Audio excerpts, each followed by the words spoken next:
Welcome to episode 181 of the Scarlet Faithful podcast. I'm Aaron Brightman coming to you early morning, Thursday, October 5th. Apologies. It's only the second episode of the week. I am going to make up for it, but it's been a hectic week, both with my work and just everything. And I was at Rutgers Basketball Media Day on Tuesday.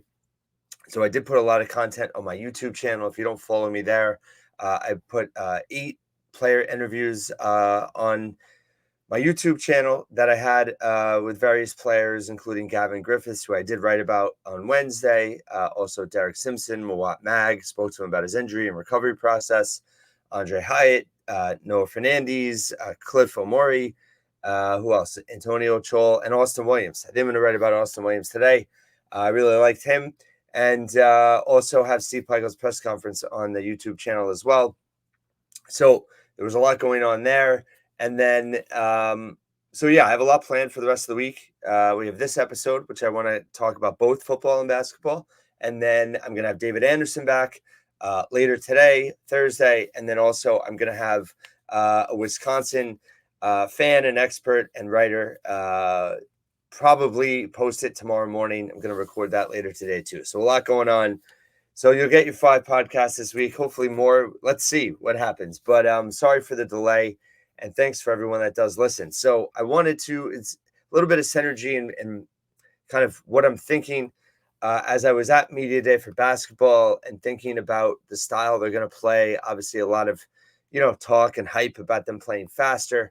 And then just kind of, also thinking about Rutgers football in this game against Wisconsin. And I think there are some parallels in the programs in the sense of taking the next step in how they win games. And for football, there's been a lot made about Schiano talking about it being a developmental program. And I know some people don't like when he says that.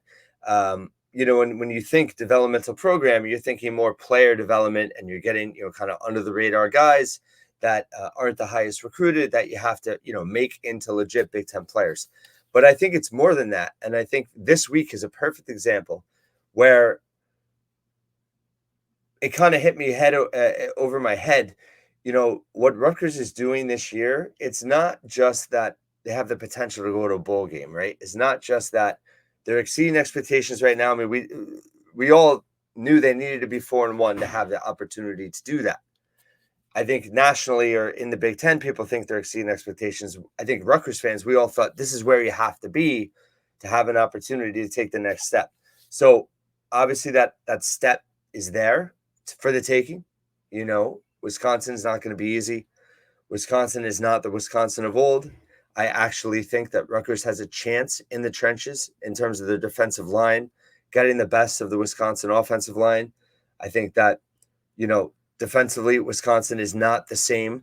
They're still learning a new system under Mike Tressel, which I'll get into with David Anderson. So they are more vulnerable than they've ever been. Now, that's not going to make it an easy game whatsoever. It's homecoming at Wisconsin. I think that, Mordecai, the quarterback, is pretty good. Braylon Allen's a great running back. They obviously lost Ches Malusi, who was kind of their two-headed monster at running back. He's out for the season. So that will be interesting to see how they react to that. They're coming off a bye.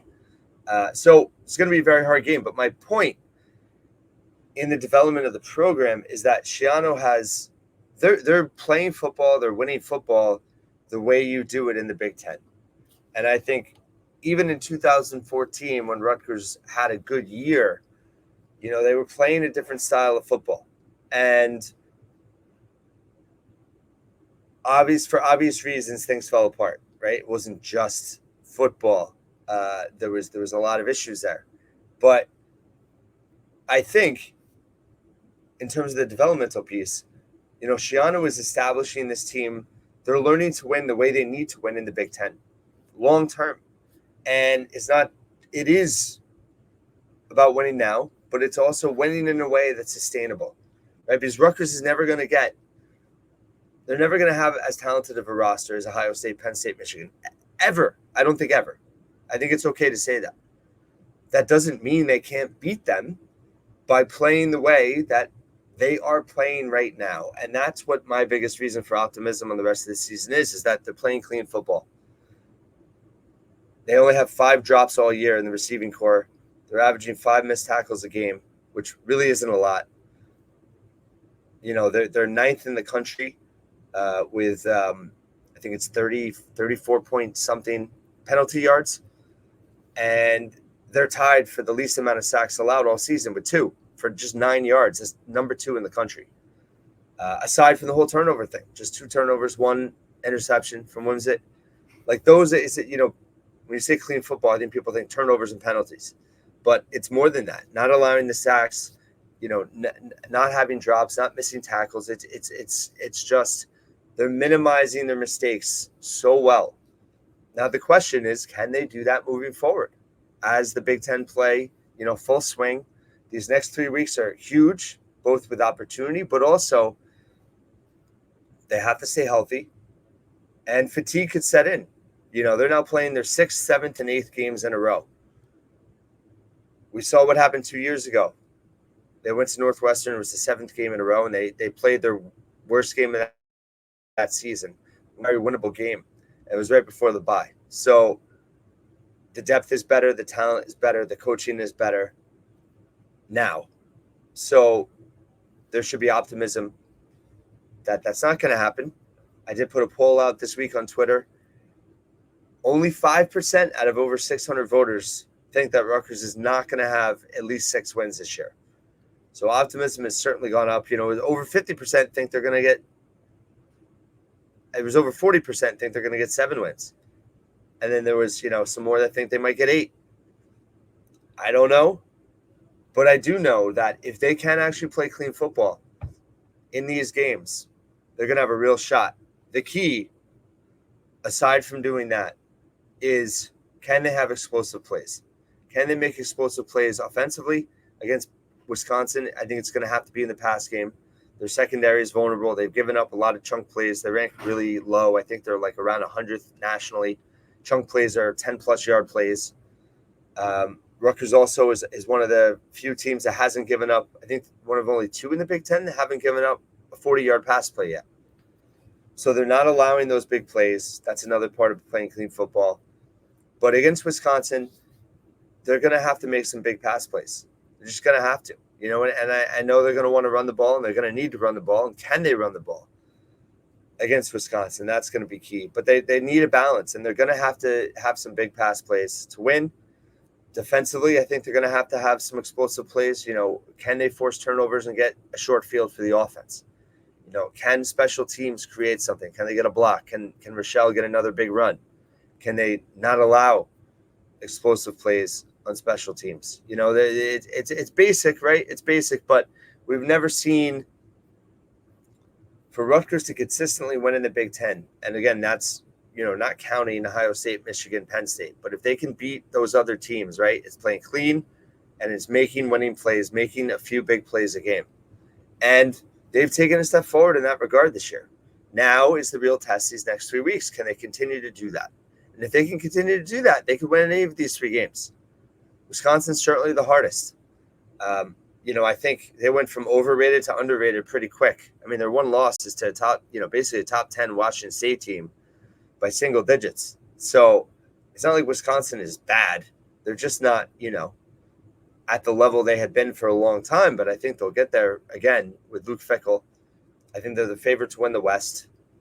At this point, I think you have to say they're the favorite to win the West. So it's not going to be an easy game, but this is a really fascinating opportunity for Rutgers and want to see, can they take that next step, continue to play clean football, and then make explosive plays. And also the mindset of the coaching staff, right? When you might only have 2 or 3 opportunities in the game to really take advantage of a key mistake from Wisconsin. Do they go for the jugular? If Wisconsin fumbles it on their own 35-yard line and Rutgers recovers, what's the drive? Are you trying to get a field goal? Or are you going to try to get 7 right there and make them pay? Those are the kinds of things you need to do, especially on the road. I'm not saying they won't do it. I just am fascinated to see how they're going to handle those situations. And I hope they do, obviously. And that's the type of thing. I think that's where coaching is most important. When you have the opportunity to have the mindset your team have the mindset and to really have it ingrained, that's, executing those chances. That's the difference between winning and losing most of the time. So we'll see what happens there. And then in basketball, playing fast, the team is psyched for it. They're super athletic. Pikel's called it his most athletic team. He also said it's his deepest team, which surprised me a little bit, to be honest with you. I mean, I think they're definitely deeper than last year, for sure. I think they could play a 10-man rotation. I think minutes is going to be interesting to see how Pikel adjusts and rotates minutes, especially in the early going. I mean, that Princeton game, that's a big game to start the season. And it takes Pikel a little bit out of his comfort zone in terms of, how much is he going to experiment? How much is he going to know his rotation off the bat? How much is he going to stick to it? Obviously, the overseas trip helps tremendously. Having been able to experiment already a little bit, he seems really excited about this team. I think this team generally likes each other. I think they have a really good vibe. They have a very good competitive spirit, just in terms of, having good chemistry, but also being super competitive with each other. And I've talked about it in the past, and I think a difference here with Pikel's team is that he's not bound to the past with this team. Yes, Cliff's back, Andre Hyatt's back, but there was a time where, the starting minutes were pretty much taken, and it would have been challenging to make those kind of changes if he ever felt it was needed. Not that it necessarily was. I think last year was the first time we kind of thought that, at the end of the year, and the way, Paul Mulcahy was obviously injured and, not playing great. And eventually Derek Simpson played more, but it was, you could argue if that shift had happened sooner, could the long-term results of that season been different? It's possible. Now you have a lot of minutes for people to fight for, and it's wide open. So the competition level is going to be really high, and I think that that's going to fuel this team in a really positive way. And I definitely, you picked up that vibe on Tuesday at Media Day. I wasn't able to see the practice. I got there right when they ended. Coming from the city, I couldn't leave work early, unfortunately. But from everyone I talked to and who's seen them a couple times now, it just sounds like, they're more competitive in the sense of, I shouldn't say more competitive, but when Pikel even ends a drill or whatever, ends a one-on-one or ends a scrimmage, they want to keep going. And it's a really positive thing. So my point with basketball is, as exciting as it is, they're going to play faster. They're super athletic. I think they're going to press more. I think that's really exciting. I think they're built for that. If you put Mawat Mag at the top of a 1-3-1, which Jerry Carino referenced that they're working on, you put Mag at the top of that, and you have Cliff at the back of that, and then you have multiple athletes in the middle who can swarm. Whether it's Andre Hyatt, who's a good defender, Gavin Griffiths is learning. I talked to him about that. Derek Simpson's super fast. I mean, Austin Williams is a big guard, strong. Wolf potentially. I mean, he looked really, built. He's lost, Pikel said, I think he lost 18 pounds. He's now a full-time basketball player. There's some intriguing stuff there in terms of what they could be. But at the end of the day, they're going to have to close out games. And this team's going to have to learn how that works for them. And at the end of the day, they're going to have to execute in the half court. They're not going to be able – transition is going to be huge. The more they can do it, especially down the stretch, the better. I think it's going to be interesting. Football, it's wearing teams down on the run. Basketball, you could argue, I mean, they could potentially wear teams down, by playing faster in transition and the press. But at the end of the day, you're going to have to get stops on the defensive end in the half court, and you're going to have to execute in the half court down the stretch. I think a lot of that is going to be dictated by the fact that they have multiple guys who can get to the rim. And you're not going to have to settle, as they did in the past, for jumpers out of the flow of the offense. And that's going to be key. So I think it's just as much as playing fast. It's learning how they need to execute down the stretch. And I have a ton of confidence in Noah Fernandes. I think he's really smart as a point guard. I think he's got a high IQ. He said in my interview with him that he thinks there's so much talent and they make it look easy on him, and that while he's had to be kind of a main scorer at times, he seems understanding in that, his biggest role is probably going to be mostly as a facilitator. I think he's still going to score. I think he's going to have moments where he takes over here and there. But I think he's embracing the part that, he can get a lot of different guys involved. He can get a lot of different guys the ball in good spots. And it's going to be an asset. And I really am high on this team. I don't know what that means in terms of record and all that. I have to think about it and kind of, noodle on that. But I think that at a minimum, this team's going to be fun. I think they're going to play together. I think they're going to play for each other. I think that they're excited to play for the home fans. I think that the returning guys are motivated. I think that there is an underdog mentality with this team. And I think that it's going to benefit them. And again, it goes back to style and this team changing their style, but also learning how to win down the stretch. And there's certain things that still have to happen. And defensively, they're still going to have to get stops down the stretch. That's the biggest thing. And I think that Peichel, I wound him up a little bit, I think unintentionally, when I asked about rebounding, why you play fast, and he went right back to defense. But I think that, again, you have Cliff in the back. When Mag does return, and he talked about his recovery, and, I don't think he's going to be ready for season opener. I think they're appropriately being cautious. But I think he'll be back sooner rather than later in terms of this season. I don't think he's going to miss a ton of action. I think, sometime in November, late November, I think he'll be back. Maybe sooner. But I don't think he's going to play the opener. But who knows? There's still a month out. You never know. But, setbacks happen too.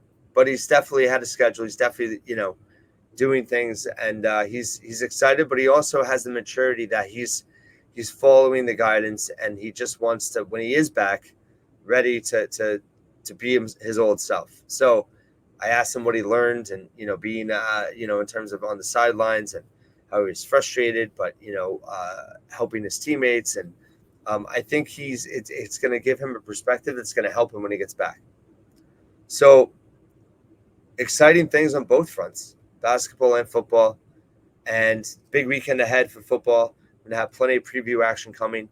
And then basketball, I have plenty of, stuff coming from Media Day still. And obviously the preseason month away, or month till the opener, a little bit more than 4 weeks, but I have a lot planned there too. So sorry for the couple days absence. Check out my YouTube for all the player interviews for Rutgers men's basketball. And thank you for listening and watching this podcast once again. And I'll talk to you later today.